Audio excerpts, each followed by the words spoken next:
Today, we are diving into a huge proposed shift in UK immigration policy. The government has just dropped a consultation document, and it outlines a brand new system called earned settlement. And let me tell you, this isn't just a minor tweak, it's a fundamental change to how a person can become a permanent resident. We're going to walk through exactly what's on the table.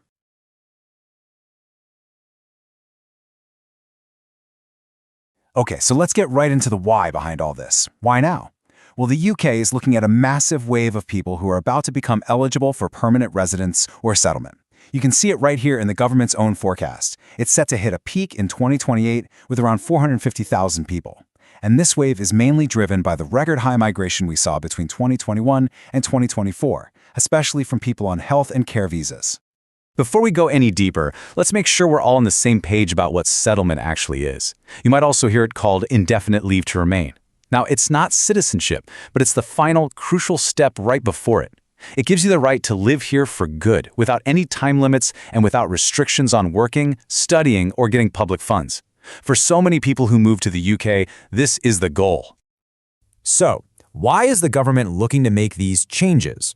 Well, the way they frame it in the document, it's a direct response to a situation they call unprecedented and, frankly, destabilizing. This quote, right from the Home Secretary's introduction, really gets to the heart of their argument.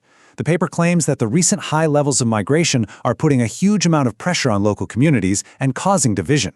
So these proposed changes are being sold as the way to get things back in balance. And at the core of the government's case is this one number: 2.6 million. That's the net migration figure they're citing for the period between 2021 and 2024. The document actually describes this time as an extraordinary open border experiment that they argue needs to be corrected. Which brings us to their big idea, their proposed solution: earned settlement. And I want to be clear, this isn't just a small adjustment to the existing rules. It's a total rethink of the philosophy behind becoming a permanent resident in the United Kingdom. And this sentence right here is the key. The whole idea is to move away from the current system, where settlement is seen as an almost automatic thing that happens after you've been here for a set amount of time. Instead, they want to reframe it as a privilege, something you have to actively earn by making a meaningful contribution to the UK. So what does this actually mean for people? Well, here's the headline. The standard time it takes to qualify for settlement is set to double. Right now, most people on work or family visas are on a 5-year path. Under this new proposal, the starting point, the baseline, would jump to 10 years. But that 10-year baseline isn't set in stone. The proposal introduces what they call a time adjustment model.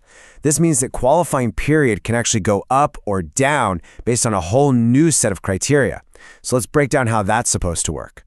So you can shorten your time on the path to settlement through what the paper calls positive contributions.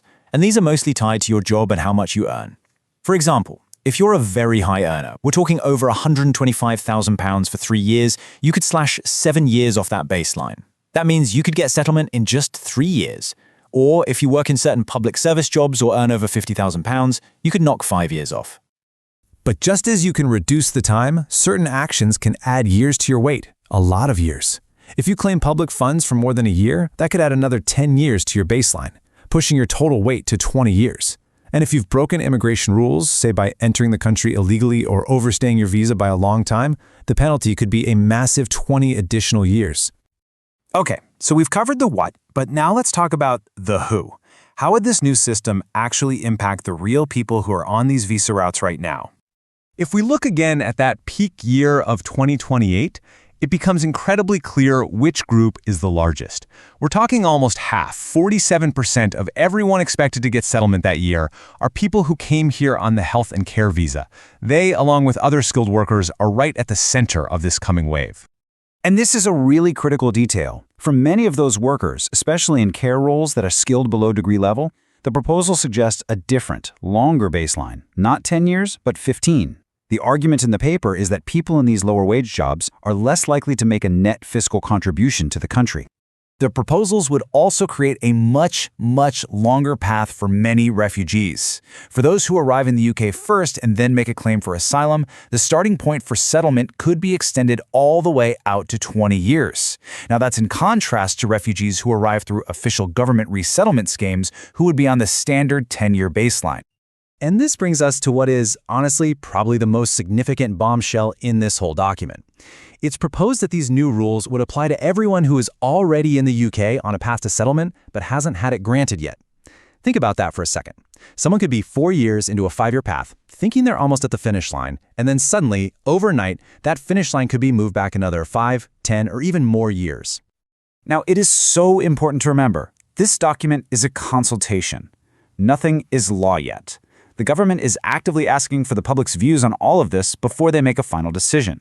And it certainly leaves us with some very big questions about the future of UK immigration.